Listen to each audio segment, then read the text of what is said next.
هەفدەم هەڵبژارترین پەرلەمانی هەرێما کوردستانە عێراقی و پۆستی سەرۆکاتیە کۆمارە عێراقی بوونا خەماپێشین یا خەڵکی هەرێمی و هەردوو پارتیین سەرەکەیین هەرێمیژی شەڕی دابەشکردنا پۆستان دەبارە هەردوو پارتیاندا یان هەردوو حکوومەتاندا لە بەغدا و لە هەولێرێ لە ناوبەرە یەکێتی و پارتیدا دەست پێ کردیا. یەریڤان سەعید لێکۆلەری میدل ئیست ئینستیتیوت لە واشنگتن لەگەڵمانە بۆ زیاتر پێداچوونەوە لەسەر ئەم بابەتە کە یەریڤان ئەم کاتت باش پارتی ڕاگەیاندووە کە نامزەد یان کاندیدیان هەیە بۆ سەرۆکاتی کۆمار.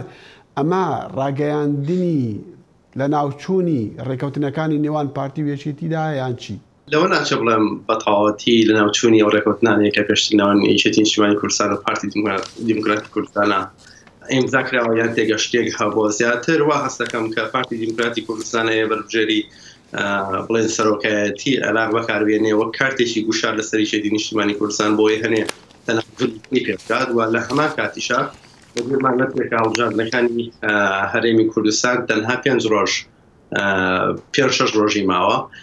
پارتی دیموکراتی کوردستان ئەوێت ئەو مێسجە بەلایەنگرەکانی خۆی وەروەها بەلایەنگرەکانی بەتایبەتی بڵێن هاوپەیمانی دیموکراسی و دادپەروەری بگەێنێت کە پارتی توندا لەسەر بەرهەم ساڵح ئەوێت بە هەر شێوەیەک بێت نەهێڵێت کە بێت بە سەرۆکی داهاتووی عێراق. لەبەرەوە پارتی وا هەست دەکات کە ئێستا لایەنگرەکان وەرەوە ئەو بنکە جەماوەری کە بەرهەم ساڵح هەیبوو تووڕەن لە بەرهەم ساڵح لەبەرەوەی کە گەڕاوەتەوە ناو یەکێتی نیشتیمانی کوردستان و بە جۆرێک لە خیانەت ئەیبیتن. لەبەرەوە پارتی ئەوێتەوە بەکاربێنێ بۆ ئەوەی کە بتوانێت دەنگەکانی بڵێن هاوپەیمانی هیچ نەبێ بەلایەنێکەوە هەندێکیان بات بۆ خۆی لە هەڵبژاردنەکانی هەرێمی کوردستان. کاک یەریڤان ئەمە گۆڕانکاریکی زۆر گەورەیە ئەگەر لە دیدێکەوە سێریکەین چونکە پار ئەم وەختە وەکو ئەم ڕۆژە باسی ڕێفراندۆم و مۆزوعی ڕێفراندۆم و ڕێفراندۆمەکە خۆ دەزانی دەرەنجامەکانی چی بوون. لە هەمان کاتە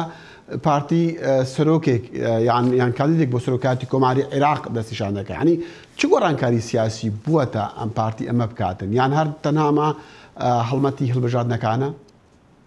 لە ڕاستیە زیاتر وەکو هەڵمەتی هەڵبژاردنی بین. زیاتر پارتی دیموکراتی کوردستان لە ڕاستیە هەموو فۆکەسی خۆی ئەگەر سەری ساڵانی ڕابردوو بکەین تەنها لە ناو هەرێمی بڵێن کوردستانە بیانی ویستوێتی بەڕادەیەکی زۆر باش کە ناو هەرێمە لە ڕووی سیاسی و لە ڕووی ئابووریەوە دوارەوە لە ڕووی مەجالەکانێکەوە خۆی بەهێزکە زیاتر فۆکەسی پارتی کەمتر لەسەر بەڕابوو. بەڵام وەکو دیارە کە پۆستی سەرۆکی هەرێمی کوردستان نەماوە ئێستا پارتی ئەو بیانوەی هەیە کە ئێستا لەبەرەوە سەرۆکی هەرێم نەماوە لەبەرەوەی یەکێتی نیشتیمانی کوردستانیش ناتوانێت بەلایەنێکەوە بەبێ پرسی پارتی کاندیدێک پێشنیار کات بۆی کە بە سەرۆکی داهاتووی عێراق.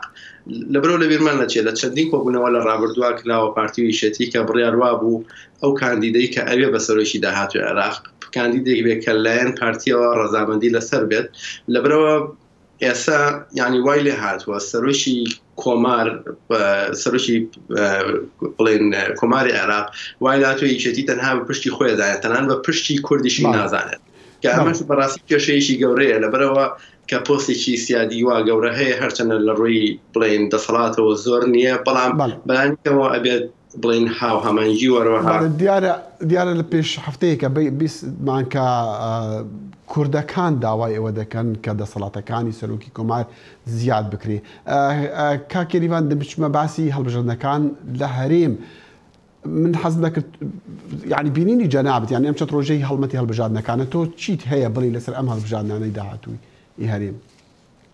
هەڵبژاردنەکانی هەرێمی کوردستان لە ڕاستیە ئەگەر بڵێن هەڵبژاردنەکانی 12/5 عێراق بکەین بە وەکو ستانداردێک دابنین لەوە ناچێکە بڵێن خەڵکێکی زۆر بەشداریان هەڵبژاردنە بکات. لەبەرەوە خەڵک بە شێوەیەکی گشتی ڕەشبینە و هەروەها نائومێدە. لەبەرەوە یەکێک لە خەسڵەتەکانی گرنگترین یعنی ئەو شتانەی کە هەڵبژاردن باڵبژاردنەوەی کە گۆڕانکاری سیاسی ئابووری وەرەوە کۆمەڵایەتی بکات. بەڵام لە 5 ساڵی ڕابردووە ئەیبینین لە هەرێمی کوردستان هەرچەندە هەندێک گۆڕانکاری هەبوو بەتایبەتی لە دوای کە بزوتنەوەی گۆڕان هات لە 2009 هەندێک گۆڕانکاری هەبوو بەڵام گۆڕانکاریانە بۆی شەڕی داعش بەخۆی ئەو وەسع ئەقلیمی نێودەوڵەتیەوە کە هەبوو لە ناوچەکەدا ئەو گۆڕانکاریانە هەمووی بەرەو دواوە ڕۆشتن و گۆڕان ئەو حەزبانە کە بەرەڕسکار بوون نەیانتوانین گۆڕانکاری سیاسی وەروەها ئابووری زۆر بکەن لە هەرێمی کوردستانە. ئێستش دەنگدەرانی کورد کە لە ڕابردووە مدیان لەسەر ئەوان هەڵچنی بوو دنیان کاوانی وەکو یەکێتی پارتی نەیانتوانی هیچ گۆڕانکارێک لە ژیانیان بوری نازانم کە خەڵکیی یەریڤان کاتمان نەما زۆر سوپاس یەریڤان سەعید لێکولەر لە میدڵ ئیست ئینستیتیوت لێرە لە واشنگتن لەگەڵمان بوو. زۆر سوپاس دەستەکانی خۆش.